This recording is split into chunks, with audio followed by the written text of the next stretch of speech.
chairperson of the African Union Commission. This is a quest that has brought pride to our nation.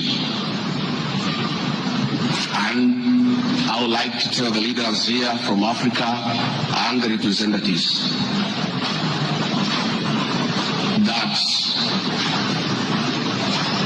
as a country, as we present the Honorable Raila Odinga to be our candidate, it is because Africa, our motherland, deserves the best.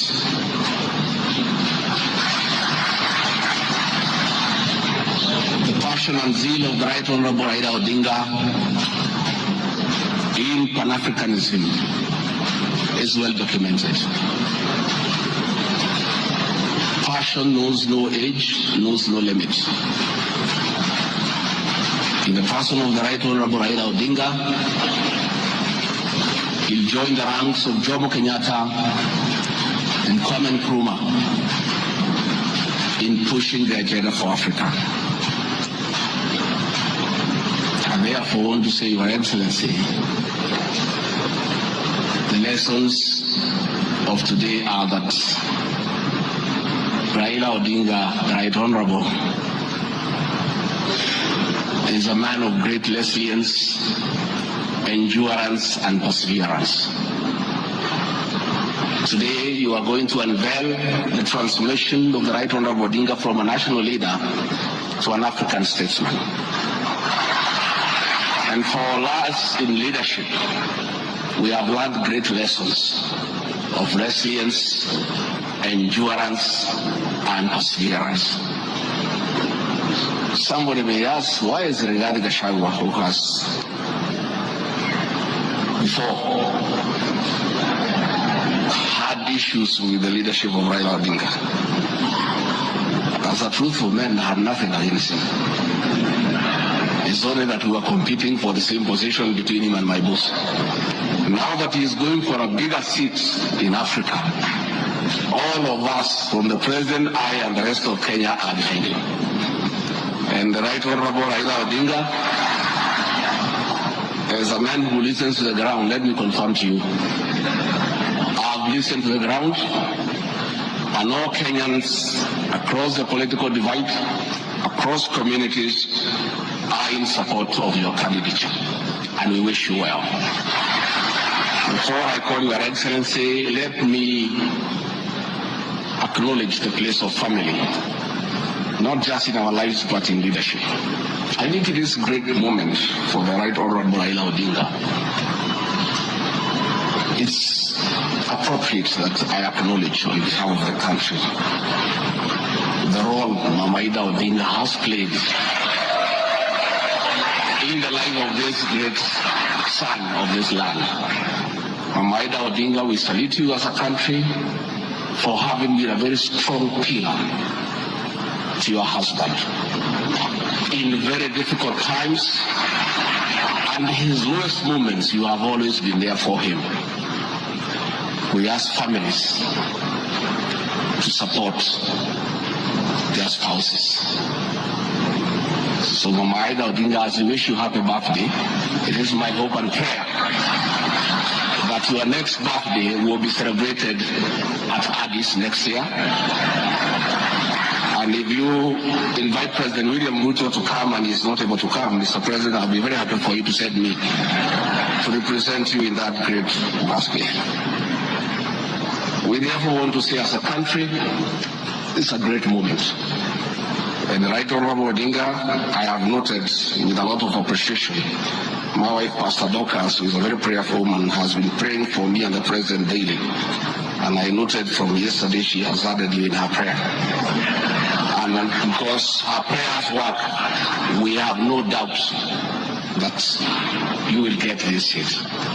Mr. President, it is now my honor to request you to come and anchor Kenya's finest and embark on the journey of transformation of the Right Honorable Raila Odinga from a national leader to a great African statesman.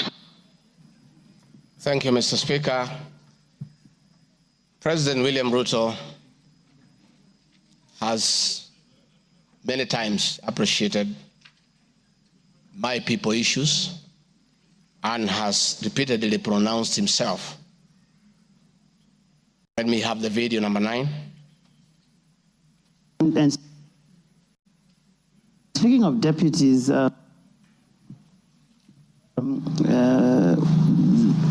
you have in the last few weeks named Mr. Gachagua as your deputy. There's been quite a debate, and I'm sure you know that, around running mates in this country. Perhaps this would be a great time to shed light on why you settled on this gentleman. Rigathi Gachagua is somebody I have known. Rigathi Gachagua is a very passionate leader. Rigathi Gachagua is a people's person. He speaks about the things that I speak about. He speaks about ordinary people. He's concerned about matters to do with farmers. He's concerned about the things that are dear to ordinary Kenyans. And the nexus between me and Rigathi Gachagua is the people. He believes in bottom-up the way I do. And that is why I chose Rigathi Gachagua to work with me. Thank you very much. Speaking of deputies... Thank you very much, Mr. Speaker. In addition, and almost in conclusion, I am not the only leader at the national level who has encouraged unity among Kenyans based on shared regional, geographical, and economic and other factors.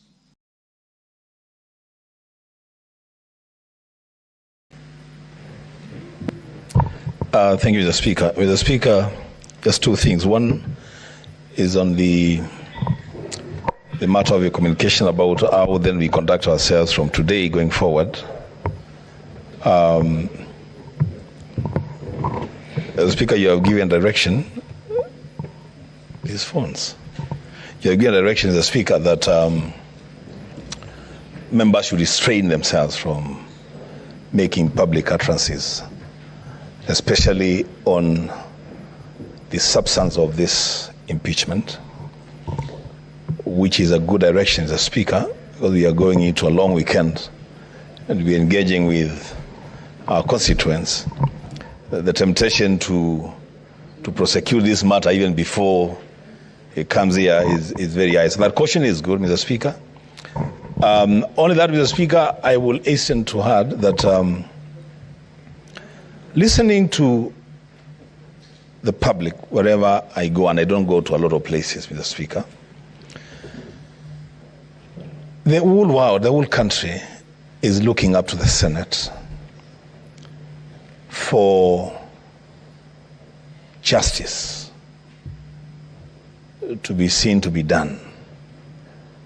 In fact,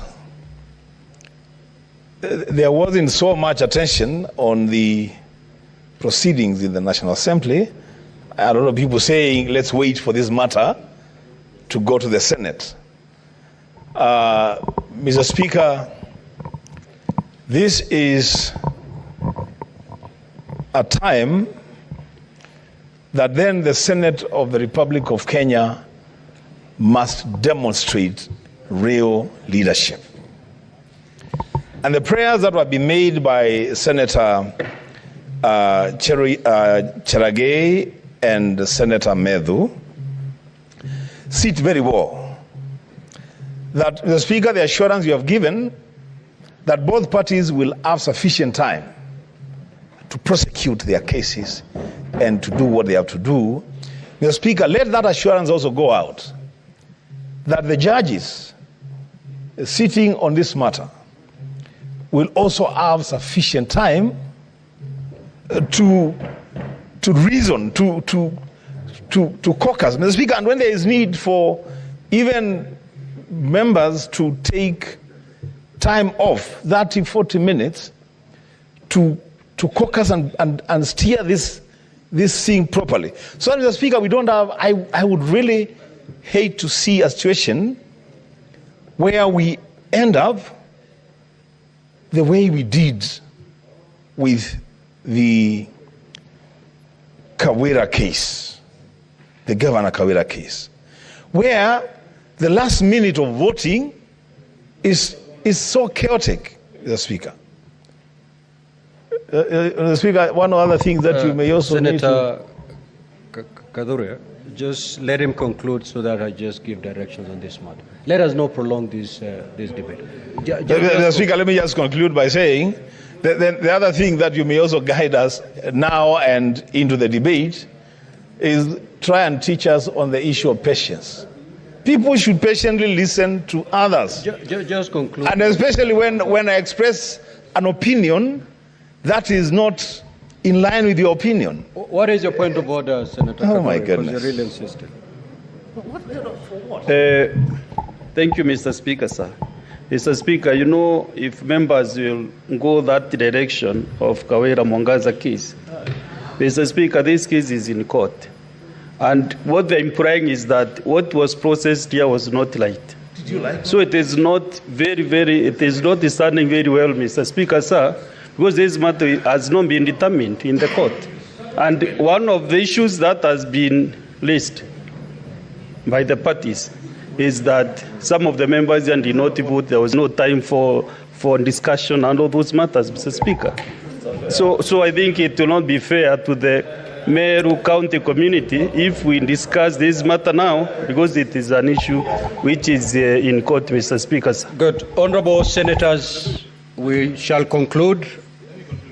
No, it's me to conclude, Senator Wambua. Now, this is my direction, and it's very much what I've already directed. Honorable Wambua,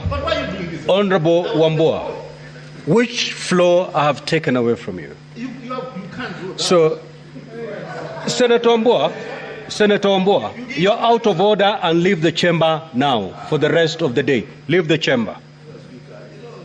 We need to be orderly in this matter.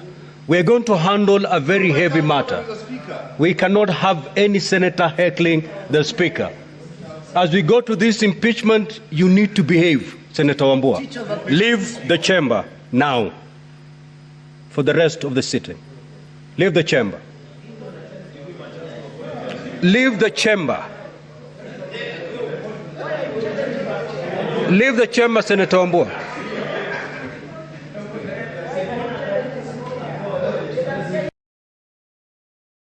When they seek to define us, we resist. We defy every excuse and label they give us. We are great at any time of night or day. Great alone or with company. Everyone is